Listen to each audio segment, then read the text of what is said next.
हमारे साथ बातचीत करने के लिए केंद्रीय मंत्री बीएल वर्मा जी। सर, एग्जिट पोल के जितने भी जो रुझान सामने आ रहे हैं उसमें कहीं ना कहीं बीजेपी की सरकार बनी हुई नजर आ रही है, लेकिन कल देर शाम कोलकाता में स्ट्रांग रूम के बाहर ममता बनर्जी पहुंच जाती हैं, प्रोटेस्ट करती हैं, एक सीसीटीवी फुटेज जारी होता है, कहती हैं कि बीजेपी जो है वो कहीं ना कहीं चुनाव को चोरी करने की कोशिश कर रही है। देखिए, जिस तरह से चुनाव हुए हैं और निष्पक्ष मतदान कराने का प्रयास किया गया है, लेकिन फिर भी अगर स्ट्रांग रूम में अगर कोई मत पत्र जो आते हैं उनकी गणना की बात हो, छटने की बात होती है, तब मैं कहूँगा कि आयोग उन सारे प्रत्याशियों के जो जनप्रतिनिधि होते हैं, एक तरह से प्रतिनिधि होते हैं, एजेंट होते हैं, वो सूचना देने का काम करता है।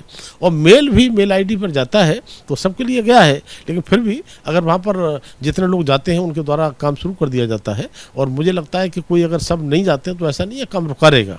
लेकिन ममता जी को जिस तरह से एग्जिट पोल के सामने जो एग्जिट पोल आए हैं उनसे लेकर के वो उनका बौखलाहट और हताशापन बढ़ गया है, और निश्चित रूप से 4 मई को उनकी विदाई भी तय है। इस कारण से वो बौखला नहीं है, लेकिन अनावश्यक दबाव बनाना और मुझे लगता है कि मुख्यमंत्री के रूप में वहाँ पर जाना ये ठीक नहीं है। वहाँ पर आपके केवल कैंडिडेट हैं, और निर्वाचन आयोग जो होता है या फिर ऑब्जर्वर जो होता है उसके सामने आप मुख्यमंत्री नहीं है, वहाँ पर एक प्रत्याशी है। तो प्रत्याशी के रूप में आपको अपने प्रतिनिधि को भेजना चाहिए, और मैं चाहता हूँ कि मतगणना में भी ऐसी गलती न करें, अपने जो प्रतिनिधि हैं उनको भेजने का काम करें। लेकिन ममता बनर्जी तो ये कह रही है कि एग्जिट पोल के चाहे जो नतीजे आए, लेकिन 220 से ज़्यादा सीटें टीएमसी जीतेगी। बीजेपी ऐसा काम करके चुनाव को चोरी करने की कोशिश कर रही है। देखिए, जिस तरह से मैं गुंडागर्दी करने का प्रयास हमेशा होता रहा है, लोकतंत्र की हत्या होती रही है।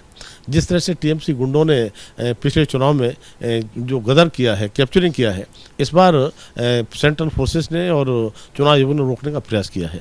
और जब इस प्रकार का चुनाव हुआ है, मतदान इनको हराने के लिए हुआ है, तो मुझे लगता है कहीं भी इनको जीतने के सपने देखने हसीन सपने के बराबर है। और 4 मई जब आएगी तो ममता जी निश्चित अपने घर वापसी करेंगी। कैमरा पर्सन रवीश पांडे के साथ पवन गौड़, ABP न्यूज़, दिल्ली।